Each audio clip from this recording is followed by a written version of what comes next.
தமிழர்களின் number one choice Tamil matrimony.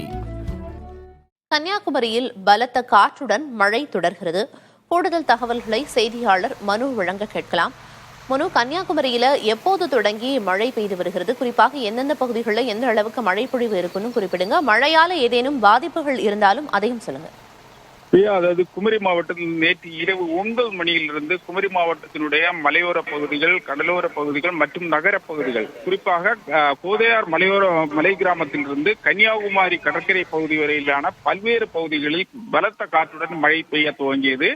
இந்த மழை காரணமாக, இந்த பலத்த காற்றுடன் கூடிய மழை காரணமாக நேற்று இரவே மாவட்டத்தினுடைய பல்வேறு பகுதிகள், கிட்டத்தட்ட 35க்கும் மேற்பட்ட பகுதிகளில் மரங்கள் முறிந்து விழுந்து மின் இணைப்புகள் துண்டிக்கப்பட்டும் மின் கம்பிகள் சேதமடைந்தும் மின் கம்பங்கள் சேதமடைந்தும் ஒரு சூழ்நிலை இருந்தது. இந்த நிலையில் இந்த அதிகாலையில் அந்த மழை சற்று குறைந்திருந்தாலும் இந்த அதிகாலை 3 மணி முதல் குமரி மாவட்டத்தினுடைய, குறிப்பாக மேற்கு மாவட்டத்தினுடைய பல்வேறு பகுதிகளில் தற்போதும் விட்டு விட்டு இந்த கனமழை என்பது மிதமான மழையும் பெய்து வருகிறது.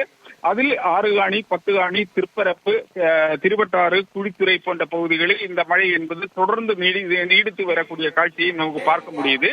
இந்த பகுதியில் இருக்கக்கூடிய பல பகுதிகளில் முறிந்து விழுந்த மரங்களை அப்புறப்படுத்தும் பணி என்பது தற்போது நடைபெற்று வருகிறது. பெரும்பாலான பகுதிகளில் நேற்று இரவே இந்த மரங்களை அப்புறப்படுத்தும் பணியில் பொதுமக்களும் தீயணைப்பு துறையினும் ஈடுபட்டு அந்த போக்குவரத்து தடை வராமல் இருப்பதற்காக சாலையில் விழுந்த மரங்களை அப்புறப்படுத்தும் பணிகள் நடைபெற்றது. இதுபோல் குடியிருப்புகள் மீதும் இந்த மரங்கள் சரிந்து விழுந்ததாக தகவல்கள் வந்துள்ளது. பிரியா, தகவல்களை வழங்கியதற்கு நன்றி மனு.